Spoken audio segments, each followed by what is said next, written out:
Hello, MCU fans! Today is going to be my Spider-Man the Animated Series complete timeline breakdown video. Now, earlier I did an X-Men and X-Men 97 animated series timeline, and if you haven't seen that, you can check that out. But this one will be structured pretty similarly, but the nice advantage is, at the end of this video, we can harmonize the Spider-Man and X-Men timelines together because they are the same connected universe, and there are 4 crossovers between the two series, and we can see exactly how they fit together. I think you'll really enjoy that. But without further ado, I have to thank Titan for all the time he spent helping make this video happen. I mean, he spent over 100 hours watching all the episodes, taking tons of notes, and then meeting with me, and we brainstormed to come up with the best possible timeline. So Titan, dude, you rock. Now, I will try to avoid any spoilers while going through stuff. So if you've never seen the Spider-Man animated series, I think you're going to be safe to watch it. But do keep in mind that I have to talk about at least some of the plot elements to discuss the timeline. So I'll try my best, though, to avoid any spoilers. So without further ado, let's dive right in and see what we can find out. Don't forget, we have a May contest running all month long. Be a subscriber, leave a comment, win a book or a steelbook. Best of luck. And we have the membership option in case you want to help me with my goal of doing this full time one day. But honestly, no matter how you support the channel, it's all greatly appreciated. Leaving comments, liking videos, and subscribing, those things go a long way too. So thank you so much. So one of the really cool things about the Spider-Man animated series is all of these epic appearances from the wider Marvel Universe. And we're not talking like a small little cameo. Sometimes these were multi-episode arcs with these characters. And because X-Men and Spider-Man are in the same connected universe, any of these characters can appear in the X-Men 97 series as well. Very, very cool. Love that so much. Now, it is worth noting, I don't know whether the Iron Man, Fantastic Four, and Hulk series are tied in with this universe. That's for another video on another day, but at least we know X-Men and Spider-Man are for sure in the same universe. So, what I'm going to do in this video is the same thing I did with the X-Men. We're going to start by showing a given season and all the episodes so you can kind of see where we're going through things. Then I'm going to look at all the timeline hints and then come back and plug in the dates. So, episode 1 of season 1, we know it occurs during class. Since when do you have night class? So one of the helpful things about this series is whenever they mention class, then we know it's got to be during the school year. Now, in episodes where they don't mention class, it doesn't mean it's not during the school year. We just know that when it is mentioned, it is during the school year, right? All makes sense.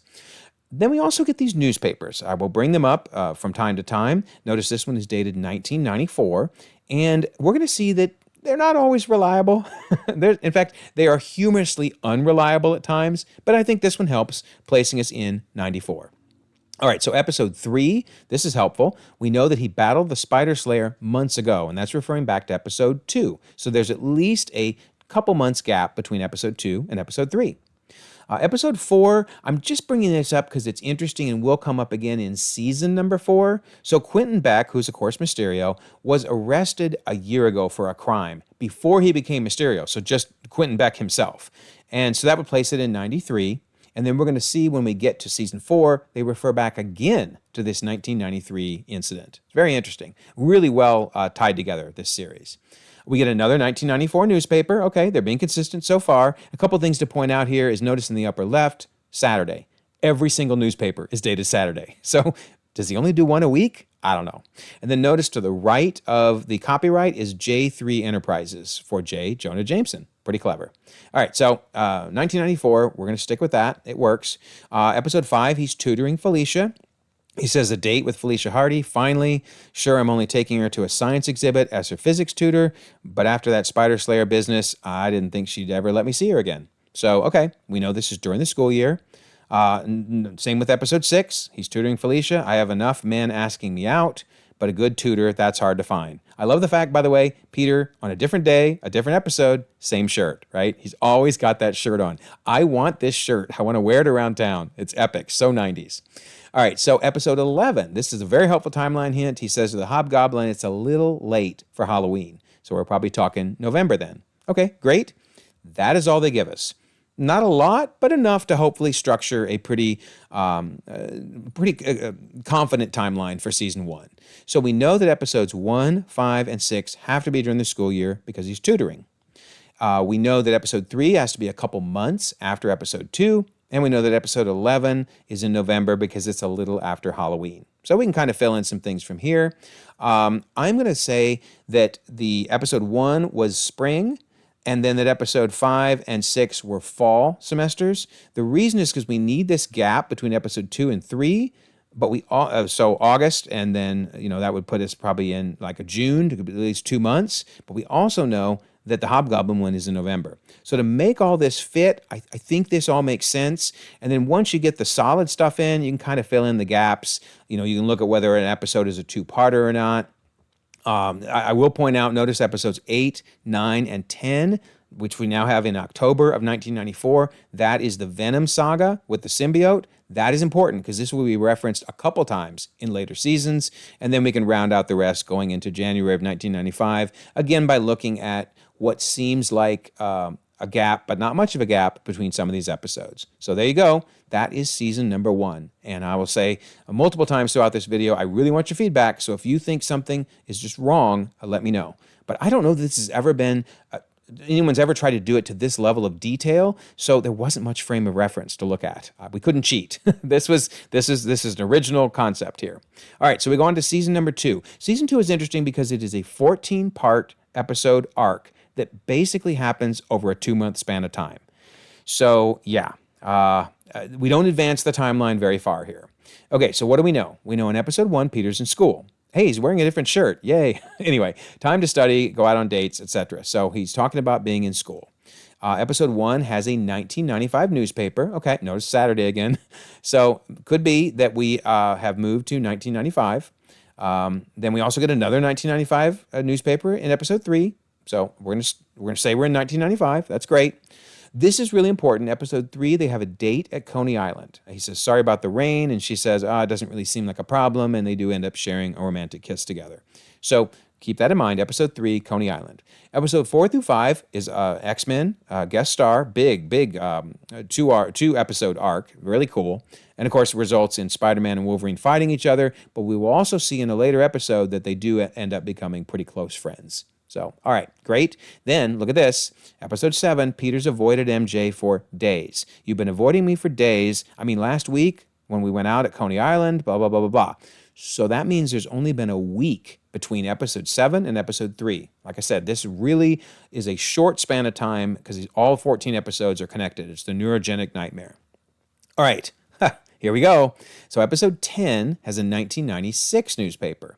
Okay, so did we know that everything is pretty closely connected, but is it maybe like December, moving into January now of 1996? Just keep this in mind. We will definitely come back to it again. Here's one reason, though, I don't think we can advance the timeline as far as all the way to 96, because Connors has had trouble for months. So he says, when did the lizard begin to rear its ugly head again? And he says, for months, I've been feeling it coming on. Okay, so that kind of gives us a rough estimate since he was the lizard in episode 1, if you remember, and then now he's back to being Connors, but it's been trying to come on for months. But this one's really, really key.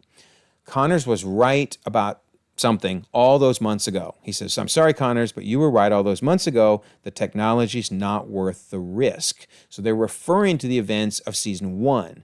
And it's not years ago. It's not even, it could be last year. But the key is he's doing it in months. So we're probably less than a year away from last season. So moving to 96, I'm not sure I can agree with that. And then look what they do. They give us a newspaper in 1995. Oh, my goodness.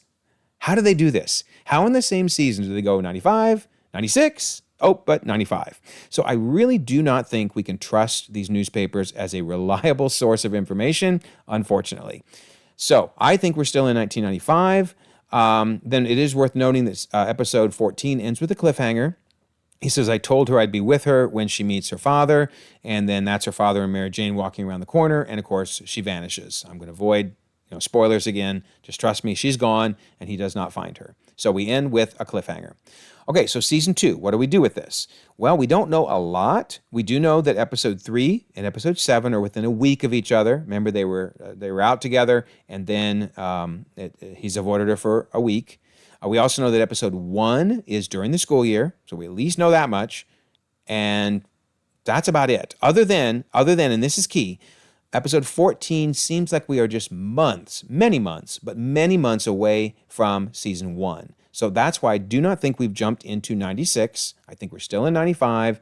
And so, keeping episodes 3 and episode 7 within a week of each other, and it's really a tight storyline. If you've watched it, the neurogenic nightmare just flows straight through. So we're going to go with March to April of 95. Really interested in your opinion on this one. I mean, it could have advanced. We could have started the entire season in the fall instead of in the spring. But beyond that, there's not much else wiggle room. And to make episode 14 just be months away from season 1, I really think it needs to be spring of 95. Okay, episode 3, or season 3 rather. This one gets tricky because season 2 did not advance much, right? It advanced 2 months. And we know that episode 1 is going to tie right into the previous season because it was a cliffhanger, right? Because remember, Mary Jane vanished, and sure enough, season 3, episode 1, Mary Jane disappeared. Anna Watson's upset. By the way, Anna Watson is upset at Peter Parker through the entire series. I mean, I've never seen someone hate someone else as much as she hates him. If she had laser eyes, she would kill Peter Parker. Everything that happens to Mary Jane, she blames on Peter. But anyway, it's important that season 3 picks up right after season 2. But the problem is we can't have the entire season crunched or we're not advancing at all, right? We only advanced 2 months last season. So we're going to see that we have to move things along in season 3. All right, so we do get a 1996 newspaper. Can we trust it? I don't know, but I'm pointing it out nonetheless. Then we get a 95. Yeah, I'm literally serious. 96 and 95. Whatever, right? Whatever. Anyway, episode 4, Harry's dad seems to perish. Poor Harry, there's no way his dad could have survived. And then this is important because also in episode 4, Harry's dad seemingly dies 2 weeks ago to honor the memory of his father, whom we lost 2 weeks ago. So there's a bit of a time gap in episode 4. Then this is interesting. Peter has a work-study job, and we're going to learn a little bit more about it here. He says, it's nice to be able to drown my frustrations as a crime fighter in my work as a science teacher. So we know it's during the school year, right? It doesn't pay anything. What? What you're teaching and it's not paying anything? Again, I've never heard of this work-study concept. But anyway, it doesn't pay anything, but sometimes there's more to life than money. And it's interesting. We see he seems to be teaching high school maybe. I mean, you can watch the episode yourself, but the kids do not seem to be college age, and obviously he is in college. So, okay, he's got a work-study job. By episode 6, he gets a work-study endowment. So notice, you are interested in a work-study endowment, are you not? And that is Wilson Fisk. People don't know he's the Kingpin. They just know him as Fisk because they don't know the identity of the Kingpin at this point. But what is a work-study? What is that? All I know this is you don't get paid for it unless the Kingpin pays you. Yikes. So he then quits with working at J3, and Jameson takes it as well as one might guess. Not happy. This newspaper is interesting. It does say 1995, but it's referring to when the Kingpin, who again, they do not know as Fisk at this point, but began his crime wave. So this might be a flashback newspaper. So okay, we don't even know what to do with it then, other than we know that Kingpin started his crime wave back in 95. This is the only time in the entire series where I think we have to throw out a comment as not working. So Connors in season 3, keep that in mind, episode 11 of season 3, got the symbiote piece from way back in season 1. Remember the Venom saga a few months ago. He says, I conducted tests on this piece of the symbiote I got from Spider-Man a few months ago. That is impossible. There is absolutely no way we are only a few months from season 1 all the way in season 3. I mean, we would be so crunched in this timeline. So I am open to feedback. Let me know your thoughts, but I think we have to throw this out and assume that he meant a few years maybe, but not months. Then this is helpful. So MJ says the last month, Peter has been so attentive, and here they are at the fair, having a good time. So that means there's got to be a gap of a month between episode 11 and 12, and also this seems to be happening in the summertime, probably. In fact, this makes it even further, right? There's sunbathing, there's a picnic, and there's this dude jogging with his tank top and his shorts. So this sure seems like summertime, and the fair being summertime, that works. And then we have another cliffhanger ending where MJ vanishes another time. Poor MJ. I think every season has to end with her vanishing for some reason. Somebody please help, she says. Also, we do see that the Green Goblin is lost, quote unquote. And this is important from a timeline standpoint because they're going to make it really clear in season 4 how much time has happened between the end of season 3 and a key episode in season 4. But anyway, so he's saying, help me, and he gets lost. All right, so what do we do with this season? As I mentioned earlier, we know that it picks up on the cliffhanger, right? From the previous season. So we're looking at April of 1995. But if we don't advance this thing, we're going to still be stuck in 95, and that it needs to move forward. So we know that these 2 episodes are at school because he's doing that work study job. So this is during a semester, either fall or spring. And we know that these are more in the summertime because they're at the fair. And in episode 13, of course, we saw the jogger, all that, remember, and the sunbathers. And that's about all we really get. So what do we do with this? So to advance the timeline forward, I'm going to therefore say that episodes 5 and 6 are in the fall and then the spring, early spring semester. And then that allows us to move to summer of 96 for episodes 12 and 13.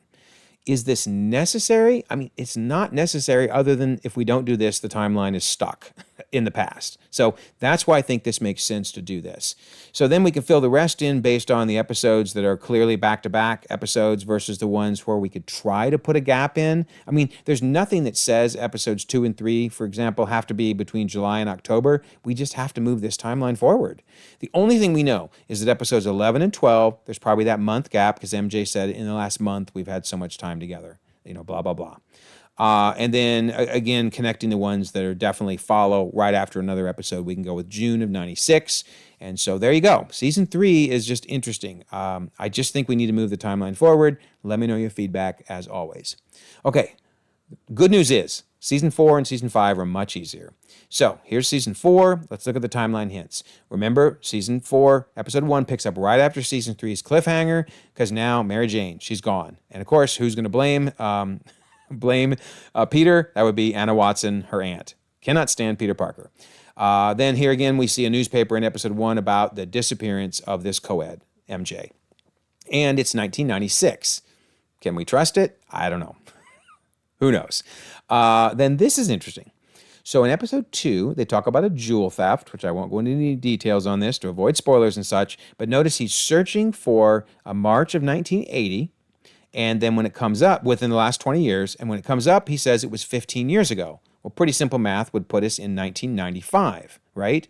But in the same episode, let me repeat, in the same episode, we get a newspaper in 1996. Okay, whatever. So clearly Peter was rounding up or rounding down or whatever with the 15 years, because I really do think we are in 1996, but I want to point that out in case you see that and go, oh, no, it's a problem. I think it's just, it is what it is. All right, so Felicia is kidnapped in episode 2 by Doc Ock, and that's important because in episode 3, they've only been missing for days. So Spider-Man's saying, first, I was helpless to save Mary Jane, which obviously we saw, where she got lost again. And now I might never see Felicia again. She and her mother have been missing for days. So not much time gap between episode 2 and episode 3. We get another newspaper dated 1996, so at least they seem to be pretty consistent on 96. Okay, great. This is very helpful. Morbius is in hibernation. Still kind of cracks me up to think Morbius is in hibernation, that he would go into hibernation. But bats do go into hibernation in the fall. So, okay, we'll go with that. If only the Morbius movie could have gone into hibernation and never showed up in theaters, right? Then also we see that Peter's teaching class, so that works for a fall semester, and it's a children's science center this time. So that's why I was saying, before I think it was high school, this looks like grade school, to be honest. And he's trying to get Felicia to cover his class, but he's definitely teaching. Then there's also a film festival going on. We see it in episode 6, and then we see it again in episode 7. And the film festivals in New York often run in the fall, September timeframe to October timeframe. So this is all fitting really well, I think. Then this is extremely helpful. Remember I said something will tie the season finale and also the beginning of this season, because they're back-to-back, to a later episode. So episode 8 says that Harry Osborn, son of industrialist Norman Osborn, who vanished 4 months ago. So it's been 4 months since the beginning of the season and the end of last season. And we get a Halloween reference. So really, this one's tying together perfectly because Peter throws a pumpkin bomb at the Punisher and says, trick or treat. So we're in October, or theoretically, or you wouldn't say that. And then I had kind of mentioned this before. Again, this doesn't really help us with the timeline. It's just kind of cool. So they're referring back once again to Quentin Beck being arrested now a couple of years ago, would have been 93, because remember, this is, he used to be a special effects guy in the movies until he messed up on the Brooklyn Bridge a couple of years ago. So they're referring not to his first season appearance, but his arrest a year before that. So it works. A couple of years ago would be 1993. Love it, love it, love it. Okay, this is really important. Peter and MJ get engaged. Yay. He says, Mary Jane, will you marry me? And after thinking about it, then she says, you'll have to watch the episode to see why. But anyway, she says, then of course I'll marry you. And then this is what's key. By this time next month will be Mr. and Mrs. Peter Parker. So when they get engaged, it's only a month before they get married. And look who's so happy about it. That would be Anna Watson. Yeah, if looks could kill.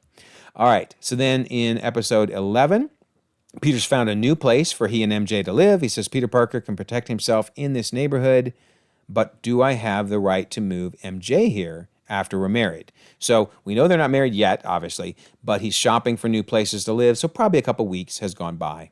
Then here's something I alluded to way back during the X-Men crossover. Spider-Man mentions my friend Wolverine. He says to the Prowler, nice claws, you ever hang out with my friend Wolverine? I bring that up because you have to wonder, if in X-Men 97 we do eventually get an Avengers versus X-Men fight, which side will Spider-Man be on? I mean, he hasn't really done much with the Avengers, and he's done a lot with the X-Men to the point where Wolverine is his friend. Very interesting. Let me know your thoughts on that. Whose side do you think Spider-Man will team with? All right, so season 4. This one I think has a lot of good timeline hints. First of all, we know that episode 1, it comes right after the previous season, so it's got to be in June of 1996, basically the next day. Then we have several references to a fall setting, whether it's Morbius hibernating, the film festival, or the trick-or-treat reference. So I think we can pretty clearly go with a September, October for these. And then we can look at, oh, by the way, sorry, let me mention this. Episode 8, remember, is 4 months after the beginning of the season. So, because he says it's been 4 months since Norman was gone, and he disappeared in June of 1996, really the end of last season, but again, they're back to back. So, yeah, that works perfectly. 4 months, love it. Then we can move forward to October because these episodes are pretty well connected, but I'm highlighting episode 10 because we know it will only be a month after this that they get married, because they said in the next month we'll be married. So if we move forward if we fill in some of the gaps, those are pretty obvious. And then if we move forward for episode number 11, to remember he was shopping for MJ to find them a new place to live. So we'll move forward a couple weeks into November. And I think that pretty well summarizes season 4. Yay. Final season, season 5. And this one is really easy. So that's awesome. All right. So Peter and MJ are married. Perfect. And we know this is a month after October. So we're in November. So love it. Then we know their honeymoon is only a few weeks after their marriage, because Peter says our marriage, the last few weeks with you, this honeymoon, these have been the best times of my life. So between episode 1 and episode 7 is just a few weeks. And then we get the Secret Wars team up, which is awesome. Notice Storm there on the left. We got Fantastic Four. We got Iron Man, Captain America, and of course Black Widow. So very cool. Oh, yeah, and Thing in the center there, but he's part of Fantastic Four. Then the Beyonder says something very important. The heroes will not remember this event. You'll all be returned to your rightful places on Earth, and you will retain no memory. So even though Storm doesn't remember this, it'll still be interesting to see where it fits within the X-Men animated series timeline. So, okay, great. We learned that. And by the way, these are all outside of time also. So in fact, the rest of the season basically is, because we end with an unresolved cliffhanger. All the more reason we need a continuation of the Spider-Man series, because Madam Web is saying we're going to go find the real Mary Jane Watson, who again vanishes all the time. For the past 3 seasons, he's had trouble keeping a hold of her. So, yeah, I want to know what happens from here, but we don't know right now. Hopefully, we'll get a continuation of this series. Okay, so season 5 timeline recap. Not much to say. They make it really clear that episode 1 is a month after they proposed, because it was 1 month before they got married. It's now only been a few weeks up till episode 7 when they went on their honeymoon. So we can fill in the rest here without much effort, considering what is connected to each other episode by episode. And then I'm just going to call the rest outside of time. I think officially the season still ends in December of 1996, but we really don't know what happens after episode 13. What happens to Spider-Man? So I'm going to use December 1996 as the end and just call the rest again outside of time. So there you go. That is season 5. Now, let's put Spider-Man and X-Men's seasons together. So on the top, obviously, is the 5 seasons of the animated series X-Men, and then the first season of 97. And on the bottom is the Spider-Man timeline using all the dates we've discussed. Let's now look at each of the crossovers. So we know that Spider-Man had a very minor appearance, pretty much shooting a web, during the Dark Phoenix saga, which is in March of 1995. That's when it happened in the X-Men's timeline.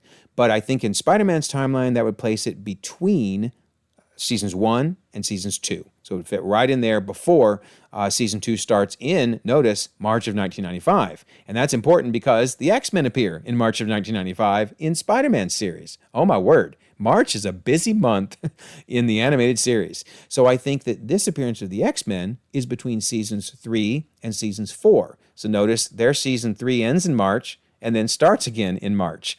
So, wow, crazy. But yeah, I think it fits in between those. Then we have Storm appearing in Spider-Man the Animated Series. Remember, she doesn't have any memory of this, but notice December 1996, that would place it right after the end of season 5.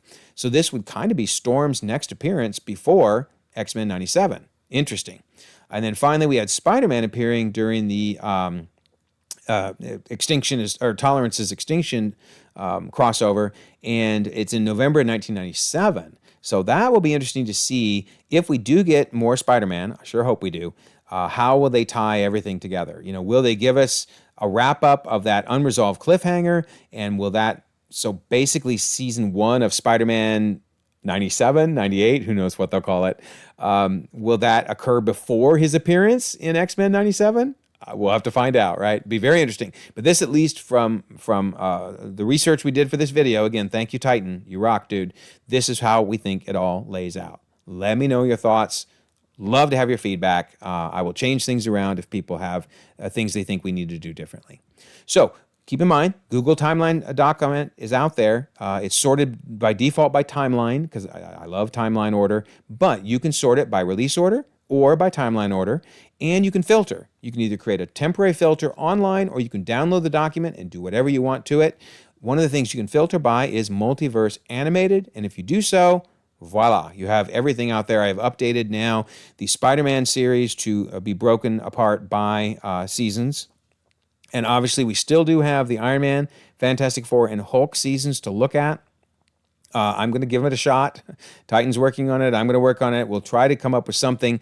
I'm just not convinced those are in the same universe, but that's one of the things I'll discuss in that video. But that one may be a little bit. I'm so spent from these timeline videos. Man, it takes a lot of effort. But anyway, I will leave a pinned comment so you can get to this Google Sheet document out on my drive. Also, I will have the timeline images for both Spider-Man and X-Men out there. Also, don't forget, May contest. Be a subscriber, leave a comment, win a book or a steel book. And we have the membership option if you're interested in that. And then I always like to mention the Discord. Lots of stuff going on. We have X Mondays with rewatch parties. Here's some more rewatches going on. All kinds of stuff you can join in on. MMRPG, that is always a blast. Star Wars retrospectives, those will continue on. Then we have a thumbnail contest. We all know my thumbnails are not that great. So you can help design one whenever we finally get Moon Girl, the second part of season 2. And lastly, we mostly talk about Star Wars, DC, and Marvel. But honestly, in the other media forum, whatever you want to talk about, we can create it and you can chat away. 1,300 members across the globe, conversations 24/7. I will leave a pinned comment so you can join the Discord because we would love to have you be part of the conversation. Also, if you don't mind, like this video, subscribe if you haven't already. You can check out more content, and we'll all continue to enjoy the ever-growing, ever-changing Marvel Cinematic Universe.